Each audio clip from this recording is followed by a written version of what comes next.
High বন্ধুরা, চলে আসলাম নারায়ণগঞ্জ বন্দর মেলায়। এখানে দেখি খাবার আর খাবার দেখে তো মোটু পাতলুর মতো খেতে মন চাইলো, কিন্তু আপনাদেরও শেয়ার করার জন্য আর খাইলাম না, খাইলে তো শেষ হয়ে যাইতো।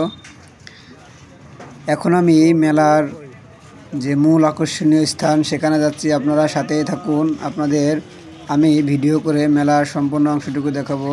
আশেপাশে ছোট ছোট ডিঙ্গি নৌকাগুলো দেখছেন আপনারা, এটা শীতলক্ষা নদী। আমরা মেলার যে মূল আকর্ষণ সেখানে যাচ্ছি। যাওয়ার পথে এখানে দেখি কিছু লোক, এখানে লটারিতে বিভিন্ন জিনিস পাওয়া যায়, মানুষ সেটা কেনার জন্য এখানে দাঁড়িয়ে আছে, কিন্তু এখানে ভিডিও করতে দেওয়া হচ্ছিল না, এজন্য ভিডিও করিনি। চলে আসলাম মেলার মধ্যে। এসেই দেখি মুখোশ, বিভিন্ন ভূতের মুখোশ, এগুলা অনেক সুন্দর লাগছিল দেখতে।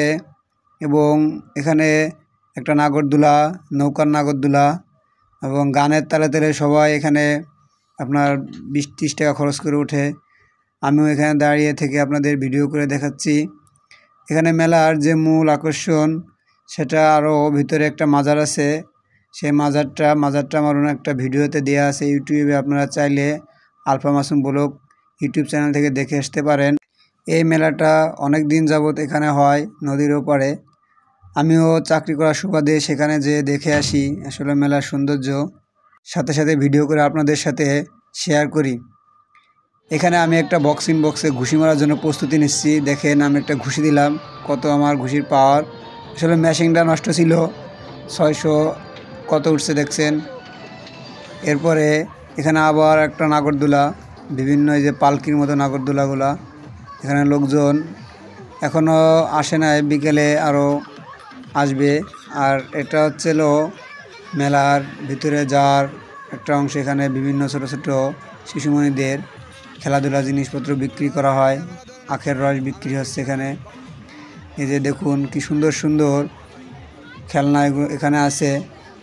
আসলে মানুষের যে সৌন্দর্যগুলো, মানুষের যে ভ্রাতৃত্ববোধ এখানে আসলে বোঝা যাবে যে তারা বিভিন্ন লোক এখানে জমায়েত হয়েছে। এবং ছোট ছোট শিশুমণিদের খেলার স্থান এটা আসলে মূলত হাওয়া দিয়ে বেলুনের মতো ফুলিয়ে রাখা হয়েছে। হাওয়া ছেড়ে দিলে এটা আবার নিচে পড়ে যায়। অনেক সময় দাঁড়িয়ে দেখলাম ছোট ছোট শিশু, কোমলমতি শিশুরা এখানে খেলাধুলা করছে, দেখে খুবই ভালো লাগলো।